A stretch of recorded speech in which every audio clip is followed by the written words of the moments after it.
राम शिंदे सरांच्या टीकेला आम्ही तर काही सिरियसली कधी घेत नसतो।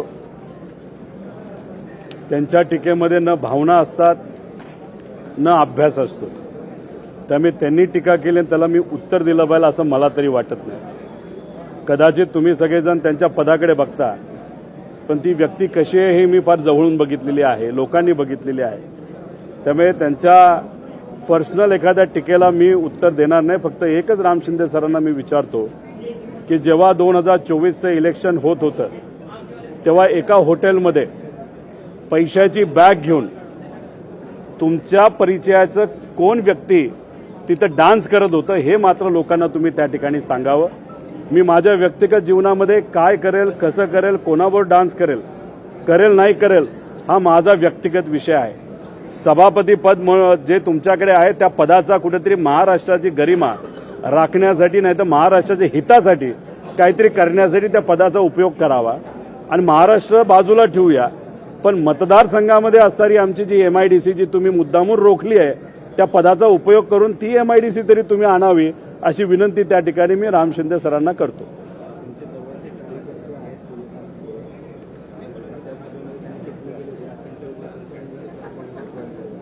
एक तर नगर परिषदेचं इलेक्शन जेव्हा जामखेडचं सुरू होतं त्यावेळेस सूर्यकांत नाना मोरे हे जे पदाधिकारी आहेत, आमचे कार्यकर्ते आहेत, त्यांनी टीका केली, पण ती टीका पदावर नाही केली, राम शिंदे सरांवर त्या ठिकाणी केली। पण ती टीका करत असताना जर इतर जे सर्व MLC आहेत आमदार त्यांचं मन दुखावलं असेल तर मी स्वतः त्या सर्व MLCंची मी माफी मागतो। पण तिथं तुम्ही बघत असताना भावनेच्या भरात सूर्यकांत नाना बोलले असले तरी त्यांनी पदावर कुठे टीका केलेली नाही। त्यांनी टीका करत असताना राम शिंदे सरांवर केली। एक तर नगर परिषदचं इलेक्शन सुरू होतं, ते इलेक्शन सुरू असताना 4 पोलिसांच्या गाड्या घेऊन राम शिंदे सर त्या मतदारसंघामध्ये का फिरत होते असा प्रश्न नानाचाही होता आणि माझा सुद्धा त्या ठिकाणी आहे। त्याच्याचबरोबर ते इलेक्शन रंगलं होतं। आमच्या बाजूली उमेदवार देत असताना सामान्य परिवारातले उमेदवार आम्ही दिले, पण राम शिंदे सरांनी त्यांच्या पक्षातून अशा लोकांना तिथं संधी दिली होती की काही गुंड होते। काल परवा त्यांचाच जो उमेदवार होता त्यांचे एक पती हे एका महिलेला प्रेशराईज करत होते आणि दुर्दैवाने ती कला केंद्रातल्या महिलेने तिथं आत्महत्या केली। एक असा उमेदवार एका घरामध्ये त्यांनी उमेदवारी दिली जी प्रॉस्टिट्यूशनच्या व्यवसायामध्ये त्या कार्यकर्ता त्यांचा तिथं आहे। सावकार 2 आहेत। त्यामुळे सूर्यकांत नाना मोरे नाही तर आम्ही जी टीका करत होतो ती राम शिंदे सरांवर व्यक्ती म्हणून करत होतो, पदावर त्या ठिकाणी कुठेही करत नव्हतो। आणि माझा एक प्रश्न असा आहे की या महाराष्ट्रामध्ये अनेक महत्वाचे विषय आहेत, ते विधान परिषदेमध्ये चर्चेत यायला पाहिजे होते, पण ते चर्चेत न येता असं झालंय, इगो हर्ट झालाय या व्यक्तीचा, राम शिंदे सरांचा। आणि मग कुठेतरी कोणातरी सांगून हक्कभंग तुम्ही आणता, म्हणजे गल्लीतली भांड ही आपल्या विधान परिषदेमध्ये जर चर्चेत येणार असतील तर उद्या जाऊन इलेक्शनच्या काळामध्ये एकमेकांच्या विरोधात आपण काही बोललो ते जर विधान परिषदेमध्ये 45 मिनिटं चर्चा झाली का जास्त वेळ चर्चा झाली, अरे चर्चा करायचं असेल तर इतरही मुद्दे आहेत ना, बेरोजगारीवर चर्चा करा, महिला अत्याचार मोठ्या प्रमाणात वाढतात त्याच्यावर तुम्ही चर्चा करा, इतरही काही महत्वाचे विषय जे कॉन्ट्रॅक्टर भरतीचे विषय त्याच्यावर तुम्ही चर्चा करा। पण गल्लीतल्या गोष्टी जर तुम्ही विधान परिषदेमध्ये त्या ठिकाणी जर तुम्ही घेणार असाल तर मला असं वाटतं हे चुकीचं आहे। त्यामुळे राम शिंदे सरांनी सुद्धा त्या पदावर जर तुम्ही बसला असाल, तुम्ही वागता कसं, तुम्ही बोलता कसं, कशा पद्धतीने तुम्ही टीका करता, संविधानाच्या विरोधात जाऊन तुम्ही इथं टीका 2 दिवसापूर्वी त्या ठिकाणी तुम्ही केली, तर तुम्ही त्या पदाची गरिमा जर राखली तर कार्यकर्ते नाही तर पदाधिकारी तुमच्याबद्दल बोलत असताना आदराने त्या ठिकाणी बोलू शकतात। विधानसभेचे जे अध्यक्ष आहेत त्यांना तुम्ही बघितलं का राजकीय टीका करताना, कुठे जाऊन वायपाट काहीतरी बोलताना, नाहीतर फौज फाटा घेऊन, विमानं घेऊन, हेलिकॉप्टर घेऊन, 4 पोलिसांच्या गाड्या घेऊन फिरताना कुठे बघितलंय का नार्वेकर साहेबांना? त्यामुळे तसं कुठेही त्यांच्याकडनं तिथं झालं नाही। पण राम शिंदे सरांच्या बाबतीत बोलायचं झालं तर ते अशा पद्धतीने वागत आहेत की जसं की त्यांचं जे विधान परिषद आहे ती त्यांच्या घरचा विषय आहे। आणि कार्यकर्त्यांवर कुठेतरी कारवाई त्या ठिकाणी तुम्ही करता, हे कुठेही योग्य नाही असं आम्हाला वाटतं. तसंच विस पागे असतील, गवई साहेब असतील, डावखरे असतील, फरांदे भाऊ असतील, देशमुख साहेब असतील, निंबाळकर साहेब असतील, यांनी त्या पदाची गरिमा राखली. पण राम शिंदे सरांना कुठेतरी क्लासेस घ्यावे लागतील की या पदाची गरिमा कशी राखायची. हे क्लासेस देवेंद्र फडणवीस साहेबांनी तरी द्यावेत, नाहीतर मग नार्वेकर साहेबांनी द्यावेत. एवढंच या ठिकाणी आम्ही सगळेजण बोलू शकतो. एक तर विदर्भाचा मुद्दा नेहमी भाजप कधी आणतं इलेक्शनच्या वेळेस, पण दुर्दैव असं जेव्हा ते सत्तेत येतात तेव्हा विदर्भाच्या विकासाच्या बाबतीत ते कुठेही काही बोलत नाही. या विदर्भामध्ये इंडस्ट्री आली आहे का? मुलांना हाताला रोजगार त्या ठिकाणी दिले गेले आहेत का? शिक्षण व्यवस्था तुमची कशी आहे? तुम्ही निर्णय घेत असताना सगळे जिल्हा परिषद शाळा त्या ठिकाणी बंद करायला निघालेला आहात. विदर्भमध्ये जर आपण बघितलं तर अवघड क्षेत्र सगळ्यात जास्त विदर्भमध्ये, आणि सगळ्यात जास्त शाळा तुम्ही जर विदर्भाच्या त्या ठिकाणी बंद करणार असाल, हे कितपत योग्य आहे? आज विदर्भमध्ये असणारा कापूस उत्पादक शेतकऱ्याची परिस्थिती ही सरकारला माहिती आहे का? आज विदर्भमध्ये असणारा जो सोयाबीनचा उत्पादक शेतकरी त्याची परिस्थिती या सरकारला त्या ठिकाणी माहिती आहे. धान खरेदी केंद्राच्या बाबतीतले जो काय भ्रष्टाचार त्या ठिकाणी झाला हा सरकारला त्या ठिकाणी माहिती आहे का? या बाबतीत दुर्दैवाने या अधिवेशनामध्ये न विधान परिषदेमध्ये न विधान भवनमध्ये त्या ठिकाणी कुठेही चर्चा होताना आपण बघत नाही. पण गल्लीतलं भांडण मात्र इथं विधान परिषदेमध्ये चर्चेला येतं. हे दुर्दैवी घटना आहे असं आपल्या सगळ्यांना म्हणावं लागेल. आणि एक गोष्ट इथं ठणठणीत मी सांगतो की कदाचित सूर्यकांत नाना मोरे हे बोलताना भावनिक झाल्यामुळे तिथं कुठेतरी बोलले असेल, अवमान जप पदाचा आणि आमदारांचा झाला असेल तर मी माफी मागतो. पण सूर्यकांत नाना मोरेंना उद्या जाऊन लढत असताना भक्कमपणे हा माणूस त्या व्यक्तीच्या पाठीमागे एक कार्यकर्ता म्हणून त्या ठिकाणी राहील, एवढं मात्र या ठिकाणी आम्ही राहतो. आम्ही कुठल्याही कार्यकर्त्याला वाऱ्यावर सोडत नाही.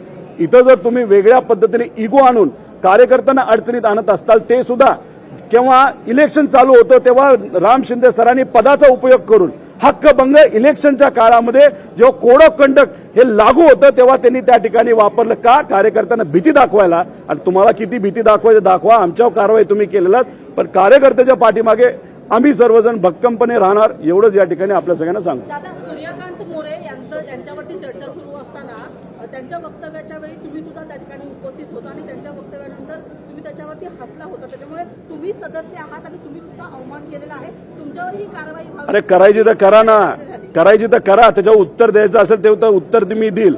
विषय एवढाच आहे की सूर्यकांत नाना मोरे बोलत असताना राम शिंदे सरांबद्दल बोलत होते.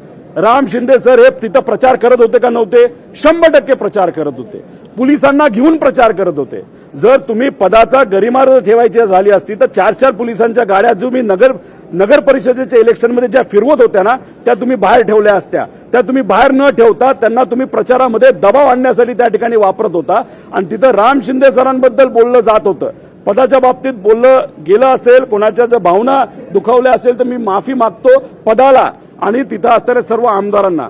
पण तिथं जर आपण प्रचारात इलेक्शनमध्ये जी काही सभा बघितली ती राम शिंदे सरांबद्दल त्या ठिकाणी सभा चालू होती. आता माझा प्रश्न राम शिंदे सरांना असा सुद्धा आहे की जेव्हा 2024चं इलेक्शन सुरू होतं तेव्हा तिथं कोणतरी त्यांचाच भाजपचा एक पदाधिकारी आणला होता, त्याचं नाव सुद्धा मी विसरलो. तो पदाधिकारी महिलांबद्दल अतिशय खालच्या लेवलला जाऊन त्या ठिकाणी बोलत होता, हातवारे करत होता. तेव्हा राम शिंदे सरांचे संस्कार कुठे गेले? तुम्ही त्यावेळेस का त्या व्यक्तीला थांबवलं नाही? महिलांबद्दल अतिशय घाणेरडे हातवारे त्या ठिकाणी केले जात होते, तरी हे पोटाला धरून राम शिंदे सर गुंडांबरोबर बसून त्या ठिकाणी हसत होते. तेव्हा मात्र त्या ठिकाणी हक्कभंग तुम्हाला सुचला नाही. महिलांचा अपमान होत असताना पदाचा अपमान सोडा, पण राम शिंदे सरांचा इगो हर्ट झालाय म्हणून कुठेतरी या ठिकाणी या मोठ्या भावनाचा गरिबाचा कुठेतरी प्रॉब्लेम सोडावेत यासाठी हे विधान परिषद आणि विधान भवन आहे. पण तिथं मात्र इगो हर्ट झाला म्हणून त्या ठिकाणी अशा पद्धतीने चर्चा करत असतील तर हे योग्य नाही. त्याच्याच बरोबर माझं एकच म्हणणं आहे की गरिबाचा इगो तिथं हर्ट होतो. जेव्हा तुम्ही MIDC थांबवली तेव्हा राम शिंदे सरांनी गरिबाच्या इगो बद्दल बघावं, ना की त्यांच्या स्वतःच्या व्यक्तिगत इगो बद्दल, असं मला वाटतं. मोरे यांच्यावरती चर्चा सुरू असताना सभागृहामध्ये जे सत्ताधारी पक्षाचे आमदार आहेत त्यांनी उदाहरणं देताना सभागृहातील सदस्य म्हणून शरद पवार यांचा देखील उल्लेख केला आणि इतर काही जे माजी सदस्य त्यांचा देखील उल्लेख केला. तर या प्रकरणामध्ये शरद पवारांचा उल्लेख करणं किती योग्य वाटतं? हे बघा, पवार साहेब जे खासदार आहेत आत्ता सुद्धा आणि आधी सुद्धा खासदार होते वरच्या हाऊसचे, त्यावेळेस नरेंद्र मोदी साहेबांनी सुद्धा, अमित शहांनी सुद्धा पवार साहेबांवर तिथं वक्तव्य केलं, सुप्रियाताईंवर वक्तव्य केलं, राहुल गांधीजींवर वक्तव्य केलेलं आहे, त्याच्याबरोबर सोनिया गांधींबद्दल वक्तव्य त्या ठिकाणी केलं गेलं आणि अतिशय काही ठिकाणी खालच्या लेवलला जाऊन तिथं केलं गेलं. त्यांचेच भाजपचे काही आमदार पवार साहेबांबरोबर सुप्रियाताईंबद्दल बोलत असताना खालच्या लेवलला जाऊन त्या ठिकाणी बोलले, तेव्हा तुम्ही हक्कभंग आणू शकला नाही. तुम्हाला हक्कभंग कधी आणायचा असतो की जेव्हा तुमचा एखादा नेता अडचणीत आला तेव्हा तुम्ही हक्कभंग त्या ठिकाणी आणता. आता याच्याच बरोबर जे एक माजी आमदार आहेत, जे विधान परिषदेमध्ये त्या ठिकाणी होते, भाजपमध्ये होते, त्यांनी तर सांगितलं विधान परिषद बंद करा, या विधान परिषदेमध्ये काही होत नाही, त्यापेक्षा विधानसभा त्या ठिकाणी ठेवा. त्यावेळेस ते भाजपचे आमदार असल्यामुळे त्यांच्यावर तिथं कारवाई झाली नाही. मग तुम्ही ही सिलेक्टिव्ह भूमिका जी घेताय, तुम्ही जे काही फक्त ठराविक विषयच घेऊन त्या ठिकाणी जर हक्कभंग आणत असाल तर हे कितपत योग्य आहे असं मला तरी त्या ठिकाणी वाटतं.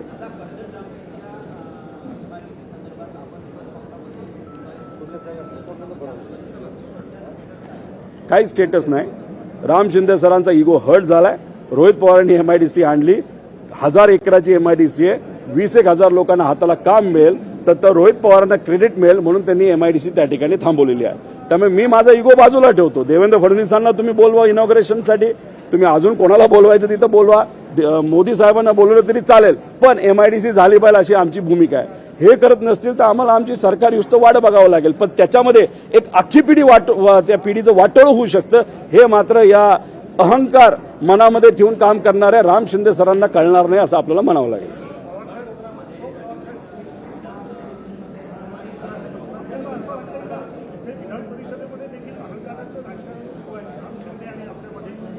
माझ्यात त्यांच्यात असं समजू नका, पण सरकारमध्ये असणारे सर्व मंत्री, आम्ही जेव्हा एखादा मुद्दा मांडतो तेव्हा उत्तर योग्य पद्धतीने तिथं दिलं जात नाही.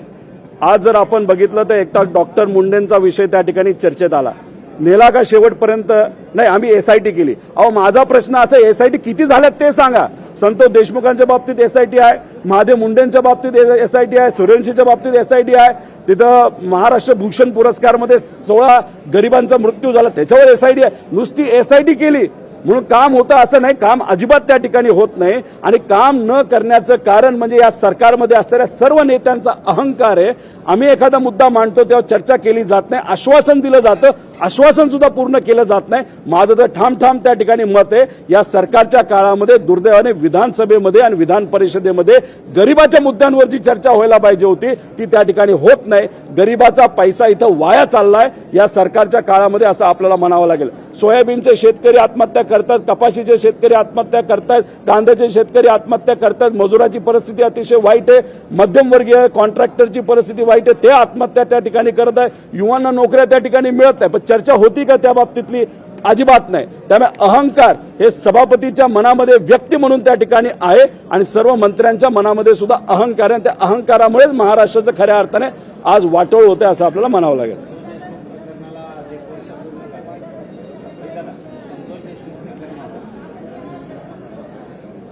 एक तर त्या घटनेचा मी निषेध करतो.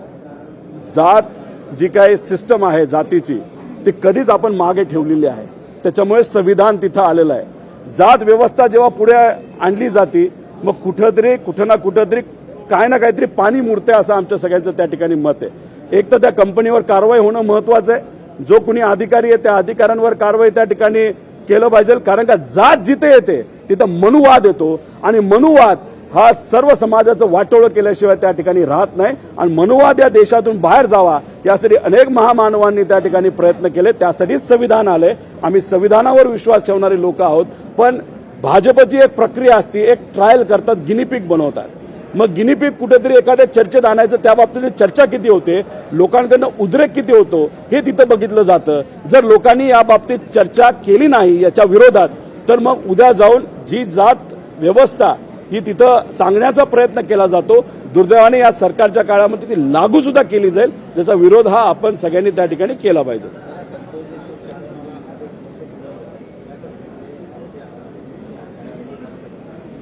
काय आहे की हे सगळे महत्वाचे विषय या विधान परिषदेमध्ये सभेमध्ये चर्चेत आलं पाहिजे. पण त्या बाबतीत कुठेही काही कारवाई केली जात नाही. फक्त एखादा विरोधात असणारा आमदार जर सरकारच्या विरोधात बोलतो तर त्याच्यावर कारवाई मात्र त्या ठिकाणी केली जाते. संतोष देशमुखांचं प्रकरण तसंच अजून प्रलंबित आहे.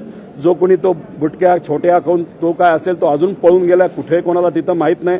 तर महादेव मुंडेंच्या बाबतीत सुद्धा तुम्ही जर बघितलं तर न्याय अजूनपर्यंत त्या परिवाराला तिथं मिळालं नाही. सूर्यवंशी प्रकरण घ्या, त्याच्याचबरोबर आता डॉक्टर फलटणमध्ये जे प्रकरण मुंडेंचं तिथं झालं, याच्यात कुठेही काय होत नाही. नुसती SIT केली, विषय संपला असं या सरकारला त्या ठिकाणी वाटतं. दुर्दैवी परिस्थिती आहे.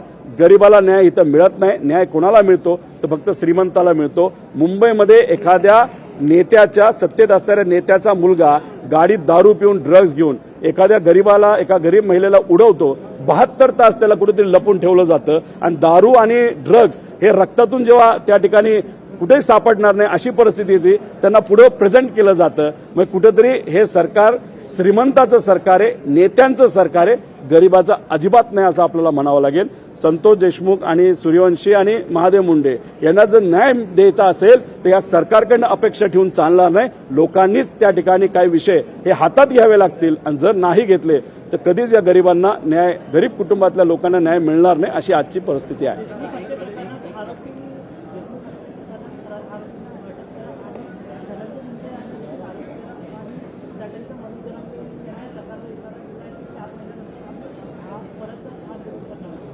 एक तुम्ही विषय समजून घ्या की जे कोणी सत्तेत आहेत, माजी मंत्री होते आणि उद्या जाऊन कदाचित मंत्री सुद्धा त्यांना तिथं केलं जाईल, यांचं कुठं ना कुठेतरी सरकारवर एक प्रेशर आहे.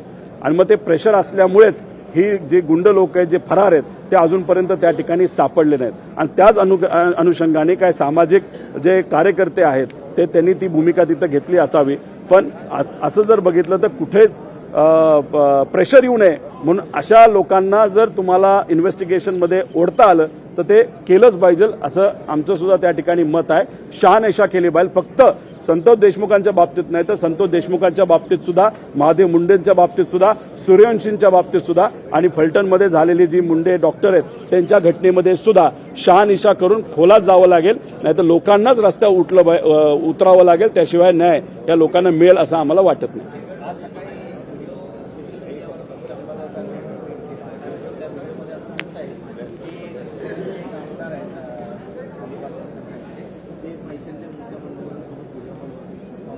आता बघा ना, एका बाजूला सिरसाटांचा व्हिडिओ हा जगाली तिथं बघितलेला आहे. इन्कम टॅक्स आपल्याला सांगते 2 लाखपेक्षा जास्त रोकड तुम्ही कॅशमध्ये आपल्याकडे ठेवू शकत नाही. पण सिगरेट पीत सिरसाटांकडे करोड रुपये त्या बॅगेमध्ये तिथं पडले होते. नंतर काय सांगतात की तो माझा पैसा आहे. आता तो कसा कमवला हे मी तिथं सिद्ध केलंय. 5,000 कोटी जे बुडवलेत सरकारचे त्यातून त्यांनी तो पैसा आणला. तसंच आज दानवे साहेबांनी जो व्हिडिओ दाखवला त्याच्यामध्ये सुद्धा आपल्याला रोकड बरोबर काही लोक त्या ठिकाणी दिसत आहेत. आता याच्यात खोलात जाण्याची जरूरत आहे. पण होतं कसं, सिरसाटांचा व्हिडिओ आला आणि गेला, इन्व्हेस्टिगेशन मात्र सरकारकडनं त्या ठिकाणी केलं गेलं नाही. हे सरकार नेत्यांना आणि आमदारांना जे सत्तेत आहेत त्यांना फेवर करणारं सरकार आहे. जर कुठला एखादा नेता नाही तर आमदार अडकतो, खास करून तो अजितदादांच्या पक्षाचा नाही तर एकनाथ शिंदे साहेबांच्या पक्षाचा असतो, त्यांना देवेंद्र फडणवीस साहेबांच्या ऑफिसमध्ये बोलावलं जातं, मी तुला वाचवतो पण 29च्या आधी तुला आमच्या पक्षामध्ये प्रवेश करावा लागेल, आमच्या पक्षातून तुला निवडणूक लढावी लागेल, अशी भूमिका बीजेपीकडनं त्या ठिकाणी घेतली जाते. हे मी बोलतो असं नाही. 2028 पर्यंत तुम्हीच बघा किती लोक हे अजितदादांच्या पक्षातून आणि एकनाथ शिंदे साहेबांच्या पक्षातून भाजपमध्ये जात आहेत. आणि हे सगळे जे लोक असतील त्यांच्या कुठला ना कुठला तरी भ्रष्टाचाराचा नाही तर चुकीच्या काही गोष्टी केल्याचा डाग 100% त्या ठिकाणी असणार आहे.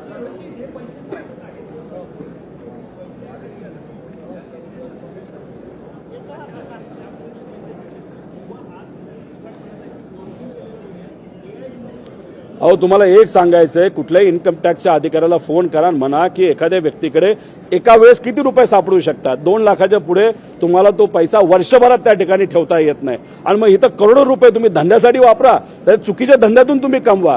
शेवटी चुकीची रोकड ही चुकीची असते. उद्या जाऊन तुम्ही म्हणाल एखाद्या कॉन्ट्रॅक्टरला काम मिळालं, त्याने स्वइच्छेने माझा वाढदिवस होता म्हणून 10 कोटी माझ्याकडे पाठवून दिलं, तर मी भ्रष्टाचार नाही केला पण कॉन्ट्रॅक्टरने माझ्याकडे पाठवलं, हे काही बोलू शकतात. त्यामुळे तिथं पैसा सापडला, तसा व्हिडिओ आला, त्याची शहानिशा झाली पाहिजे. खरं काय खोटं काय लोकांसमोर तिथं येणं महत्वाचं आहे. फक्त यांच्याच बाबतीत नाही ते सिरसाटांचं सुद्धा शोधलं पाहिजे असं आमचं मत आहे.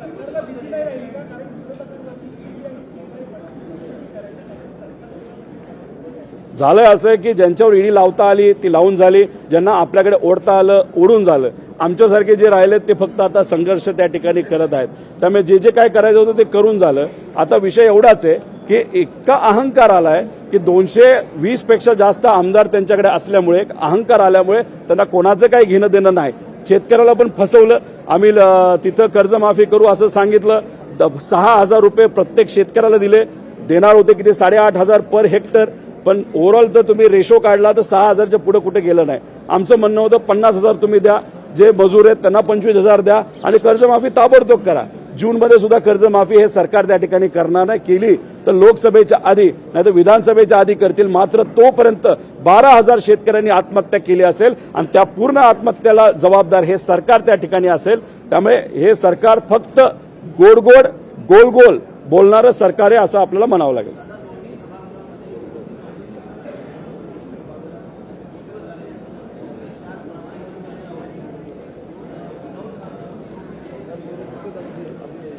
हे लोकशाहीला घातक आहे. विधान परिषदेमध्ये सुद्धा विरोधी पक्ष नेता नाही आणि खालच्या हाऊसमध्ये सुद्धा विधानसभेमध्ये सुद्धा तिथं विरोधी पक्ष नेता नाही. विरोधी पक्ष नेता असेल तर एक तर ते संविधानिक पद आहे. विरोधी पक्ष नेता जेव्हा बोलतो तेव्हा सामान्य लोक बोलतात असं समजलं जातं आणि आज सामान्य लोकांना बोलून दिलं जात नसेल, त्यांचा आवाज तिथं दाबला जात असेल, संविधानिक पदच जर भरलं जात नसेल तर पूर्णपणे लोकशाहीला हे फार घातक आहे. त्यामुळे या बाबतीत लवकरात लवकर निर्णय घेणं महत्त्वाचं आहे. हे अधिवेशन संपायच्या आधीच निर्णय घेणं फार महत्त्वाचं आहे.